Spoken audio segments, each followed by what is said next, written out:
Minäkään tiedä kaikkia, mutta tämän mä tiedän, joten let me show you.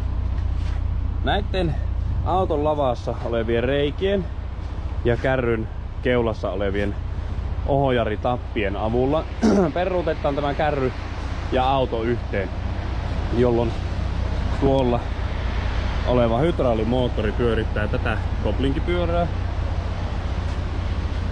ja se koplinkipyörä pyörittää sitten tätä kulumavaihe ja kettinki. Ja tuo kettinki sitten joko vetää tai työntää tämän kärryn auton kyytiin tai auton kyytistä pois.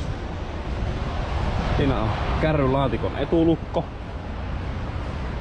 joka aukeaa kun se auto peruutetaan tähän kärryyn kiinni. Ja tuolla näkyy, vähän huonosti näkyy, mutta kuitenkin tuo kelekka, minkä avulla tuo kettinki on yhdistettynä sitten tuohon kärryn laatikkoon.